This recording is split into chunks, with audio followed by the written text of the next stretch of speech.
এর আগেই দেখিয়েছিলাম যে কাজের টোপ দিয়ে 56 জন তরুণীকে পাচারের চেষ্টা ধরা পড়ে গিয়েছিল। এবার গ্রেফতার সেন্টার, অর্থাৎ যে সেন্টার থেকে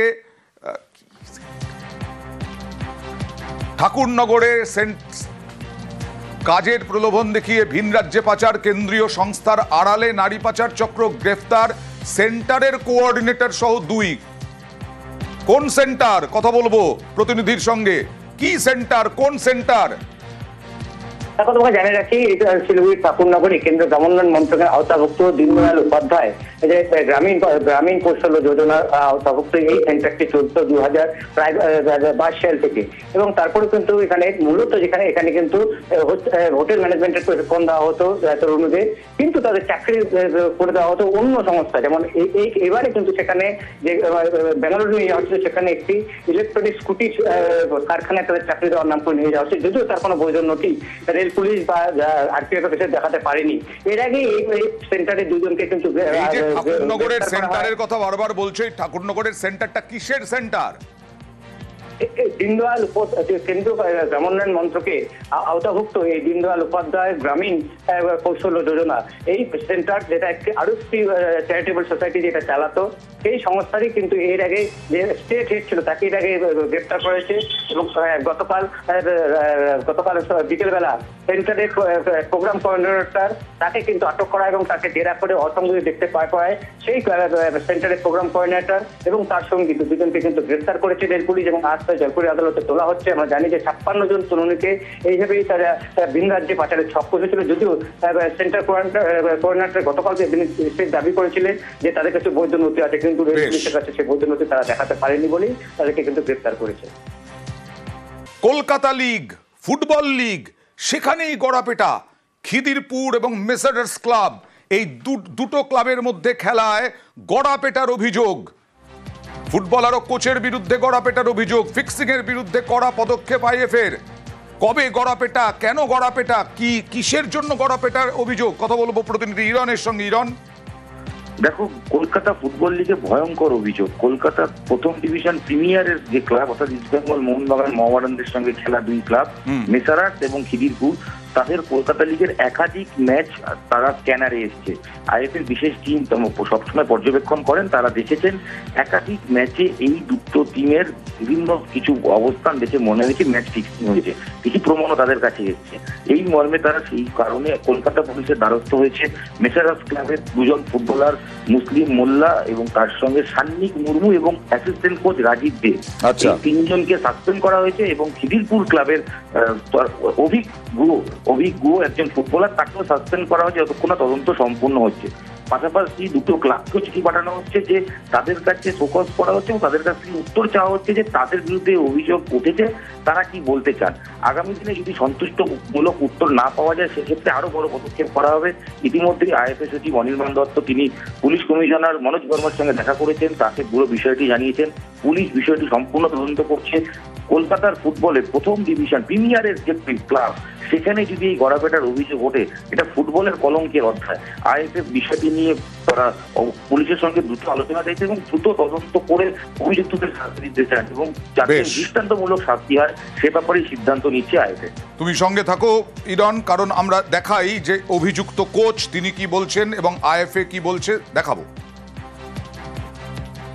যেহেতু এই ক্লাবগুলোর এগেনস্টে ফিক্সিং এর তথ্য আমরা পেয়েছি, সেই জন্য এই প্লেয়ারগুলোকে আমরা সবাই এবং এই অ্যাসিস্ট্যান্ট কোচকে টেম্পোরারি ব্যানের আওতায় এনেছি এবং পুলিশকে ইনভেস্টিগেট করতে পাঠিয়েছি। পুলিশ যতক্ষণ না ইনভেস্টিগেট করে এদের ক্লিন চিট দিচ্ছে, এরা কিন্তু ব্যানের আন্ডারেই থাকবে এবং যদি এদেরকে দোষী পাওয়া যায় তাহলে হয়তো এই ব্যান লাইফ টাইম হবে।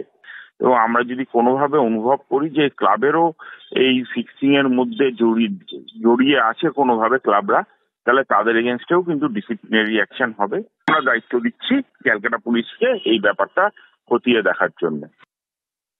ও আমার প্লেয়ার ছিল, সেই ইয়েতেই কোনো এক সময় আমার সঙ্গে দেখা করতে এসেছিল, যা সৌজন্য সাক্ষাৎ, ব্যাস, আর এর বেশি কিছু না। পূর্ণ সহযোগিতায় রেডি আছি, কোনো সমস্যা নেই।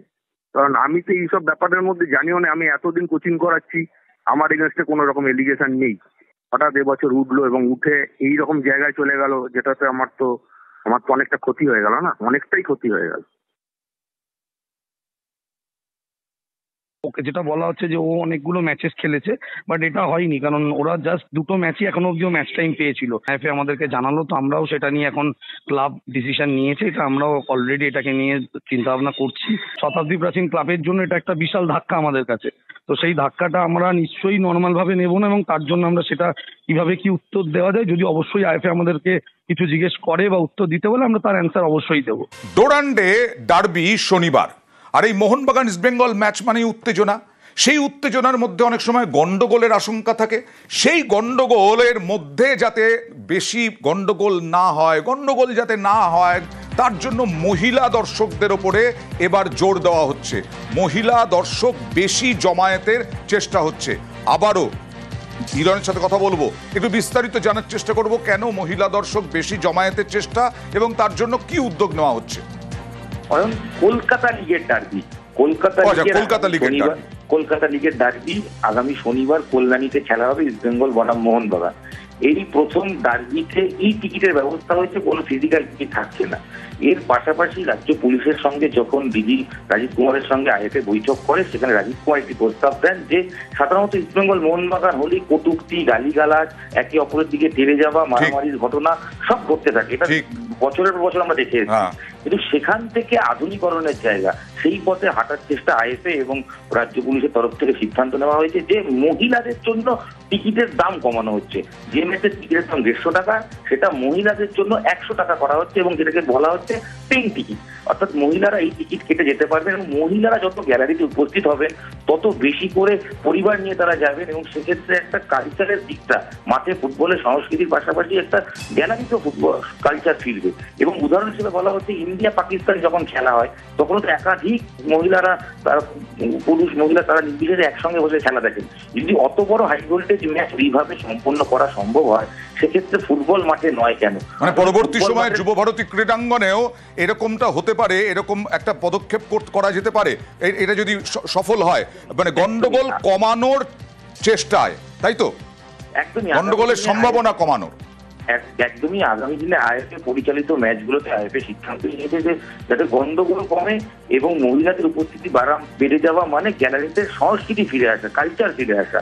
অর্থাৎ গালিগালাজের সংস্কৃতি থেকে বেরিয়ে ভালো ফুটবলের জন্য দেখার জন্য এখন প্রচুর ফ্যান ক্লাবে মহিলারা রয়েছেন, মহিলারা মাঠে যান, তাদেরকে আরো উৎসাহিত করে এই উদ্যোগ আগামী দিনও আইএফএ নিতে চাইছে। এবং এটা একটা অভিনব উদ্যোগ, এবং ডিজি রাজীব কুমারের পরামর্শ মেনে আগামী শনিবার ডার্বি ম্যাচেও মহিলাদের টিকিটের কম দামে টিকিট দেওয়া। গন্ডগোলের সম্ভাবনা থাকে, সেই গন্ডগোলের সম্ভাবনা কমাতে মহিলা দর্শকে জোর, মহিলা দর্শক যাতে বেশি থাকেন তার জন্য টিকিটের দাম কমানো হয়েছে এবং টিকিটের রঙও অন্যরকম করা হয়েছে।